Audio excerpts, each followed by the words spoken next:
Au XIVe siècle, l'Europe traverse une période de crise profonde, marquée par des divisions politiques, des tensions sociales et des difficultés au sein même de l'Église. C'est dans ce contexte troublé que naît en 1347, à Sienne, une jeune fille nommée Catherine, appelée à devenir l'une des figures spirituelles les plus influentes de son temps.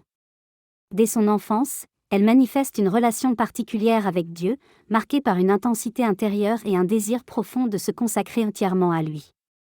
Très jeune, Catherine ressent un appel intérieur fort. Elle choisit une vie de prière et de simplicité, refusant les projets de mariage que sa famille envisage pour elle. Cette décision, inhabituelle pour son époque, témoigne de sa détermination et de la profondeur de sa vocation. Elle rejoint les tertiaires dominicaines et commence une vie marquée par la prière, le service et la pénitence. Peu à peu, sa réputation grandit, non pas par des actions extérieures spectaculaires, mais par la force de sa présence et la profondeur de sa vie spirituelle. Catherine vit des expériences mystiques profondes. Elle rapporte des visions et des dialogues intérieurs avec Dieu qui orientent sa mission et renforcent sa conviction. Ces événements deviennent une source de force et d'inspiration pour elle. Peu à peu, elle sort de sa vie cachée pour répondre à des besoins concrets. Elle s'engage auprès des malades, des pauvres et des personnes en difficulté, montrant que la vie spirituelle se traduit aussi par des actions concrètes. Son influence dépasse rapidement le cadre local. Elle écrit de nombreuses lettres à des responsables politiques et religieux, les appelant à la conversion, à la paix et à la réforme.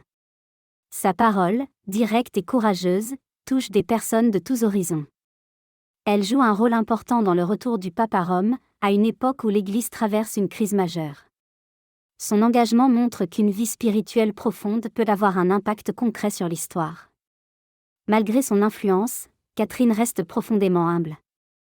Elle ne cherche pas le pouvoir, mais la vérité et la fidélité à Dieu. Sa vie est un équilibre entre contemplation et action.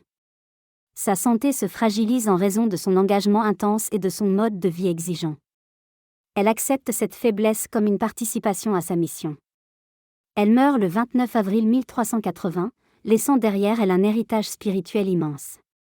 Ses écrits et son exemple continuent d'inspirer des générations entières. Son témoignage montre que la foi peut transformer non seulement les individus, mais aussi les sociétés. Elle rappelle que chacun peut jouer un rôle dans le renouveau du monde. Inspirons-nous de Sainte Catherine de Sienne pour vivre notre foi avec courage, pour agir avec vérité, et pour croire que notre engagement peut changer le monde.